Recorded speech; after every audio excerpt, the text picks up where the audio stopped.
नमस्कार, आप देख रहे हैं श्री नारद मीडिया। बिहार के पूर्व उप मुख्यमंत्री तारकिशोर प्रसाद ने एनडीए प्रत्याशी विजय लक्ष्मी के पक्ष में जनसभा को संबोधित किया तथा उन्हें भारी मतों से विजयी बनाने का अपील किया। दशा को बदलने का काम किया।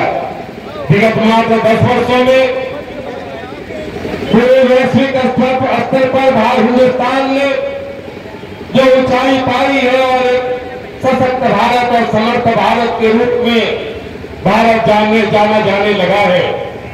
मित्रों, आपको याद होगा कि भारत के प्रधानमंत्री और उन्होंने कहा था कि जब हम 1 रुपया भेजते हैं तो हिंदुस्तान के हाशिए पर बैठे लोगों को 15 पैसा पहुंचता है।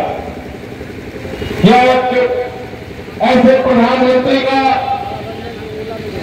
युक्ति थी जो लाचार था। भारतीय राष्ट्रीय कांग्रेस ने आजादी के बाद से लगातार देश को सदी आपके 1 वोट की ताकत ने हिंदुस्तान के तकदीर को बदलने का काम किया।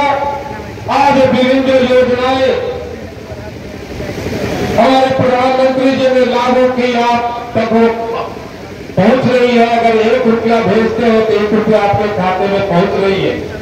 मित्रों, यह इस बात का गवाह है कि जब गरीब मां के पेट से पैदा लिया हुआ बेटा भारत का प्रधानमंत्री बनता है तो उसे पता है कि हिंदुस्तान के आवाम की क्या दशा और दिशा है।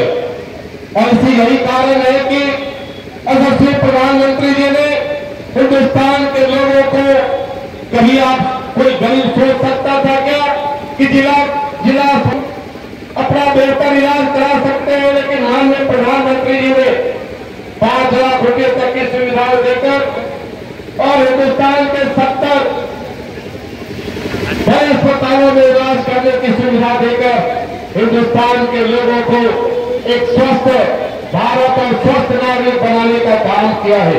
इतना ही नहीं, हमारे माननीय प्रधानमंत्री जी ने घोषणा की है कि किसी भी आर्थिक स्तर के का परिवार होगा, लेकिन अगर उस परिवार में 70 वर्ष से ऊपर आयु के कोई हमारे बुजुर्ग होंगे, सीनियर सिटीजन होंगे तो उन्हें इलाज की सुविधा मिलेगी।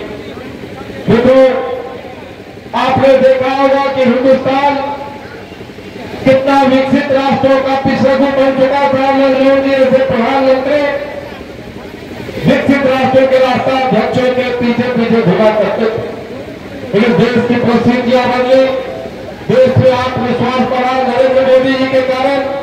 और यही भारत है कि अब विकसित भारत के जो राष्ट्राध्यक्ष है वो नरेंद्र मोदी जी के पीछे पीछे घुमा करते हैं। सिर्फ एक उदाहरण देकर अपनी बात को समाप्त करूंगा। मित्रों, कि जब रूस और यूक्रेन में युद्ध हुआ और जब भारत के मेडिकल के छात्र जो यूक्रेन में पढ़ते थे उसे अपने घर वापस आना था, तो हमारे प्रधानमंत्री जी ने स्पष्ट तौर पर रूस को कहा कि तुम अपनी बमबारी बंद करो। हिंदुस्तान का मेडिकल का छात्र जो यूक्रेन में पढ़ रहा है वो वापस अपने हिंदुस्तान आएगा। रोमानिया और पोलैंड के सीमा पर वायुयान खड़ा था। पहचान होगी, हम कैसे जानेंगे कि हिंदुस्तान का मेडिकल का छात्र कौन है? तो हमारे प्रधानमंत्री ने स्पष्ट तौर पर कहा था कि जिसके देह पर तिरंगा लिखा होगा वो हिंदुस्तान का मेडिकल का छात्र होगा। और रूस के जो बमबरसात विमान है उसको हिम्मत नहीं हुई कि ऐसे लड़कों पर बम गिराने का। और यहाँ तक कि बांग्लादेश और पाकिस्तान के भी मेडिकल के छात्र तिरंगा को लपेट कर वापस आए। तो मैं यह उदाहरण इसलिए दे रहा हूँ कि तिरंगा का सम्मान बढ़ा, तिरंगा की ताकत पर ही आज हिंदुस्तान बोलता है तो पूरा विश्व सुनता है। तो मैं इसलिए कहना चाहता हूँ कि आपका एक वोट हमारे बहन विजय लक्ष्मी देवी के तीर्थाप के सामने अगर आपका ईवीएम का बटन करेगा और नरेंद्र मोदी जी के खाते में जाएगा।